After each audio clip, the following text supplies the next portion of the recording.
This story really begins for me back in the summer of 1992. I got a phone call from an older gentleman I knew who was a writer, and he asked me if I'd go attend a meeting for him at the University of California, Berkeley. He told me that the Communist Party USA had recently split over differences of how to best take America down. Some were wanting to still work toward a violent revolution, while others were wanting to focus their efforts on using public policy to subvert America from the inside. He was curious what they had to say.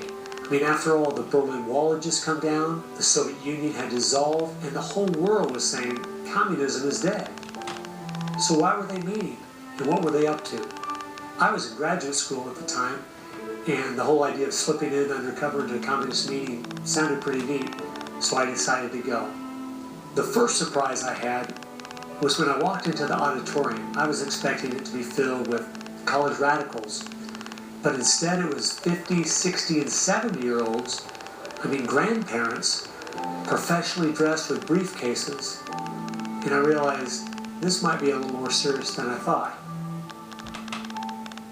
As the weekend unfolded, I listened carefully as they outlined their plan and agenda, and how they were going to infiltrate the institutions of America to influence us in the direction they wanted us to go. To destroy our families, they wanted to promote cohabitation instead of marriage. They wanted to try to get children away into government programs at the earliest age possible. And they also said they'd like to get behind the feminist movement because they felt it had been very successful in making women discontent with marriage and motherhood. To destroy business, they wanted to get behind the environmental movement. And in 1992, the environmental movement was very modest, but they thought it was the only vehicle capable of creating enough regulation and red tape to discourage business growth. And finally, to destroy our culture of religion and morality, they said, if we can get Americans to accept homosexuality, they thought it would begin to extinguish our traditional moral values Americans held. I remember thinking at the time, this plan doesn't seem very realistic. It's not something I'll need to worry about in my lifetime. It was 15 years later, I was appointed by the governor to be a state representative in the legislature. I'd only lived in my district for 2 years, so I thought it'd be a good idea if I wrote a monthly letter to the editor. Each month I wrote on a different topic. In January 2008, as I was contemplating what to write my letter on, I thought back to the meeting in 1992, and I thought of the goals they'd outlined and where America was today, and I couldn't believe how successful they had been. Our families were totally disintegrating. The environmental movement had become the most powerful force for destroying our free markets, and hate crimes legislation was being considered in Washington, D.C. that made it a crime to even say anything against the homosexual movement. I realized people needed to know what was going on. After I wrote this letter, within days, people were protesting at the Capitol.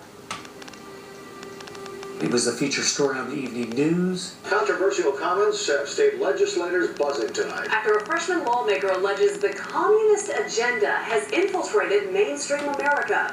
It's the big story, live at 6. And over 40 letters to the editor had been printed in response to what I'd said.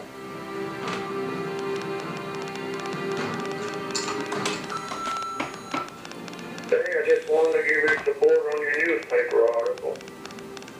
Don't let them grind you down. Bye. I realized then I'd hit on something.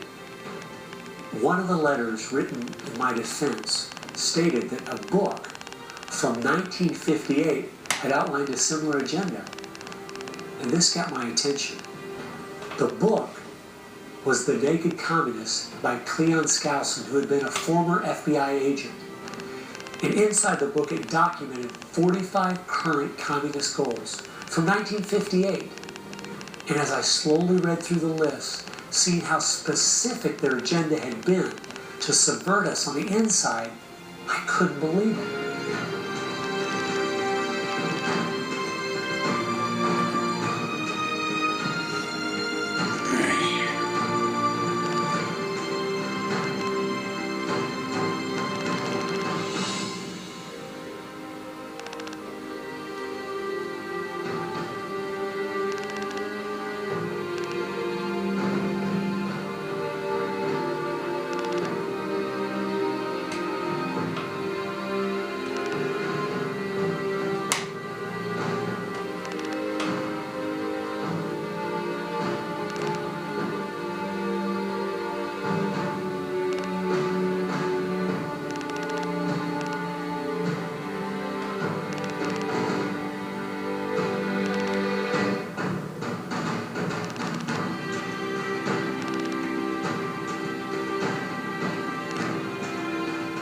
they'd accomplished almost every single one of them, and nobody seemed to be noticing.